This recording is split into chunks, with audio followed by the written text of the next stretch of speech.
Hey Juda students, we're going to keep practicing. Today I want you to watch the video, see the rational expressions, simplify them, and then watch me do the simplification. We'll do a quick review first. Remember, rational expressions are like a polynomial divided by a polynomial. Rational for ratio means fraction. And I want to be clear, expression, right? No equal sign. These are not rational equations for solving, these are rational expressions. And the problems we're going to use today are from Big Ideas 7.3, page 380. But the big thing today is that we remember one key fact. When in doubt, factor first. Do not cancel the x squareds or the x's here. You can't, because this is a sum. Just like you cannot cancel the 2's in this expression, that is not 4. We all know that is 6 over 2, which is 3. You got to get a product to cancel. This is a sum. So we always factor first. And when I look at number 5, the first problem, you start here. And we start with our bookends. I know x squared is xx. 18. Now if you're struggling with factoring, you can look up factor trinomials, Juda Math, okay, YouTube video for that. So I would go negative plus 3. And on the bottom I see x and x, of course, and then 6 to make 7 it has to be minus 6 minus 1. Now, before you cancel, you got to pause here and know that there are a couple of numbers that are not allowed to be, right? We know that there are some holes in the domain. We know x cannot be 6 in this case, and x cannot be 1. And again, if you have to write it out to solve it, do it. It's not the opposite, right?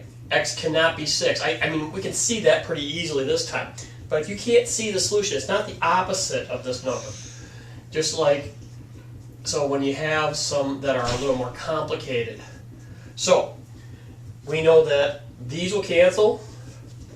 We know that it can't be those values, so our answer to this first one is x plus 3 over x minus 1. You can leave the parentheses if you like. X cannot equal 1 over 6. Alright? Let's do a couple more. Again, pause the video and try them yourself. Number 11, it says 4xy cubed. I'll make that 3 a little better. Over x squared y times y over 8x. First of all, you have x squared y and y. X and y. X cannot be 0. Y can't be 0. You can't divide by 0. We handle our domain issues, alright? Now it's cancellation.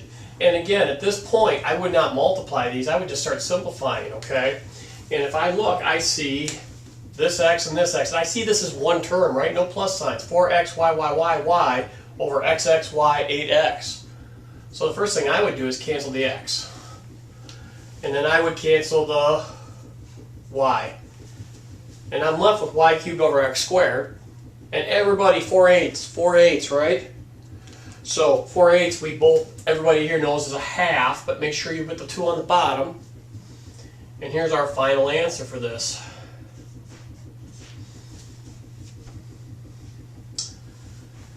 $13. 13's already factored for us, which is nice, okay? So when I look at this, I see, and again, implied parentheses, we should recognize this binomial as one thing.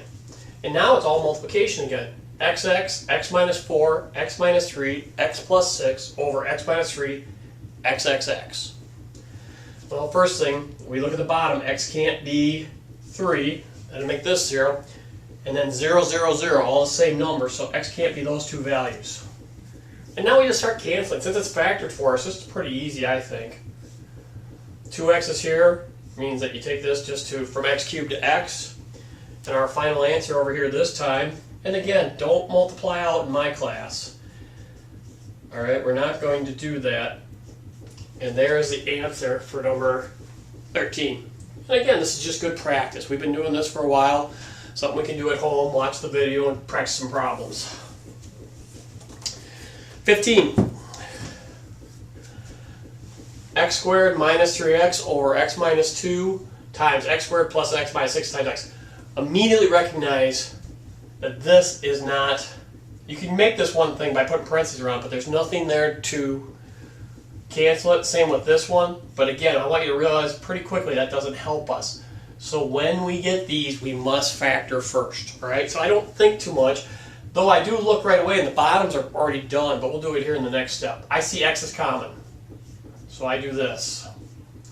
I turn the x minus 2 into a factor times x. I'm looking at this trinomial. Looks like it's got to be x plus 3 and x minus 2. And again, here we go. The bottoms can't be what? Well, the bottom can't have this be 0, so it can't be 2, and it can't be 0. Do the cancellations. And it looks like we have x minus 3 times x plus 3 as our answer. Now, I don't know what's in the book. I didn't check the answer. It's possible the book did this,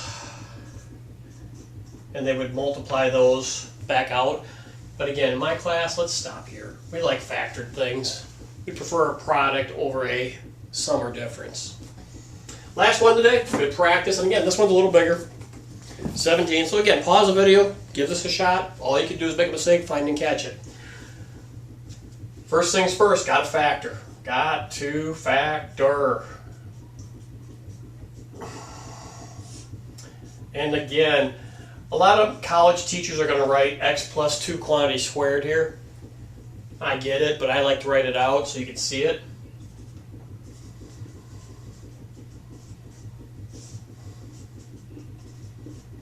And again, take a second and make sure the multiplication works. Don't get caught with the 4 and the 3 in that one. Ooh, I almost left my board.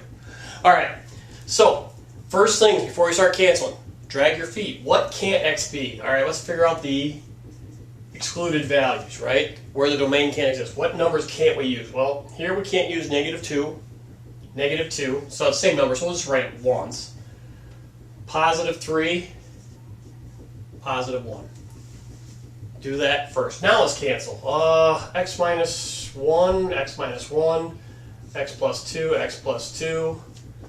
And then don't get in a hurry. We are done. That 2 is not, this is not a 2. This is x plus 2. That's a 2. So we are done. So we'll write out the answer as, and I'll put the 2x in front of the x plus 4. And I'll write x plus 2, x minus 3.